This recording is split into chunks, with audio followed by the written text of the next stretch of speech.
1. Welcome to the Community and Economic Development Committee meeting. It's Thursday, July 19th at 6:15. To my right is John Swazer. To my left is Tom Kendall. Myself as Chair, William Twiss. We're here today to discuss two items related to rezoning. One is 823 Peters Road, single R-1 to R-3. The second item would be a rezoning on Washington Road from county zoning of A-2 general agricultural to city zoning of R-3 single family. Let's take the first one, 823 Peters Road rezoning. Patrick, would you like to update us or add anything? Thank you, Mr. Chair. Only that on June 13th, the Planning Commission unanimously voted to recommend to the council the rezoning. You did have a public hearing at the last council meeting. I believe there were no speakers on Against, yeah, right. So it's fairly straightforward. Any questions? No. John? Just, will the house that's on that property now remain? Well, that would be part of the any redevelopment plan that is submitted, that has not been submitted. That would be beyond, that would be after the rezoning. Okay. As part of the subdivision. Okay, thanks. That's all I have. Okay. And the R-3 fits the other zoning that's around there, correct? Correct, it's compatible. Compatible. It's comparable. Okay. Any other questions from staff? Okay. Go forward. Go forward. Let's go All forward. right, if we'd like to move forward, take to council. Second item is the 10797 on Washington Road rezoning. This is 33.3 acres. Again, the Planning Commission at the same meeting on June 13th considered this. They also approved unanimously to recommend to council that this be changed from the county zoning of A2 to R3 single-family residential district. All right. Tom, any questions? The only question I have, Mrs. Byton, there seemed to be the concern about the tile and everything the other night. I'm sure that's being addressed. yes. Okay. Do you want me to? Sure, You can come up please. to the microphone so we can hear. Yes, it absolutely will be. There's a drainage ditch that runs through the property.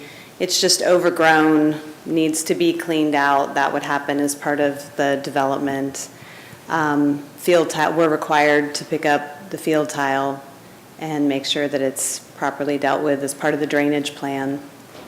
I sent a letter to the neighbors, all of the adjoining property owners, to make sure that they knew that we were committed to doing it. I mean, we're required to do it, we're also committed to do it. I also live in that area, so I'm aware of the drainage out there. All right, because that seemed to be the only real concern that I heard the other night was that. So. Right, And, right. you know, just to remind the council that, again, this is the rezoning aspect or question, but that when we consider, when staff, when our engineering consultants look at the submittals on both of these rezonings, Right. assuming that they come forward with subdivisions, the subdivision regs under 112505 have very specific and detailed stormwater management plan requirements.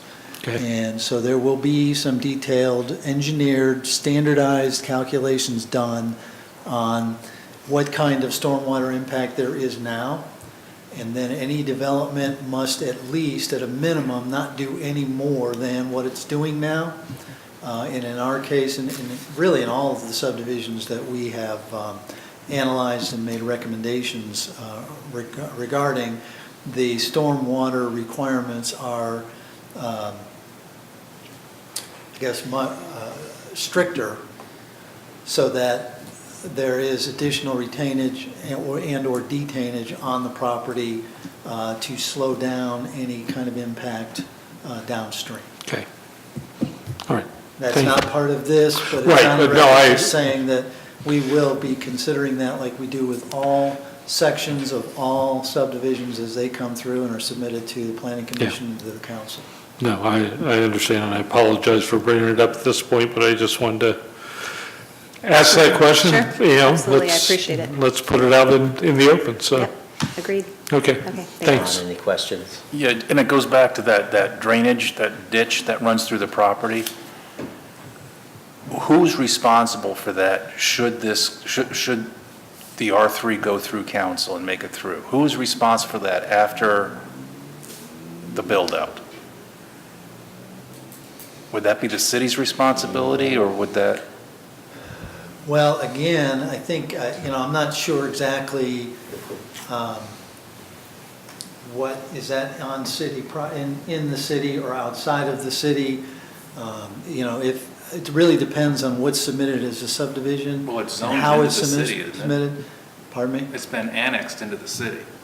Including that ditch, I'd have to double check that, I'm not sure at this point. And so, as we look at the detailed plans, those are the kind of considerations that we would have to analyze and look at how the stormwater will be treated and what's the best way to treat that. We don't want to accept responsibility for storm drainage that otherwise should be the homeowners and/or the developers, if it's in fact within the city. But we do that on a case-by-case basis, and the subdivision regulations do have provisions where homeowners associations or perpetual agreements come into play. So we'll take all that into consideration later on. Okay, so there will be a homeowners association with this, or that's too far down the road at this point? I'm sorry? There will be a homeowners association, or is that still too far That's- down the road? We haven't discussed that yet. Okay. I don't have a problem with it all, but I just want to know about that ditch. Any questions from staff? All right. How would you like to move? I'm fine moving forward. Fine, moving forward. We can move forward to take it to city council on the rezoning. Okay. Anything else to come before the Community and Economic Development? All right, we are adjourned.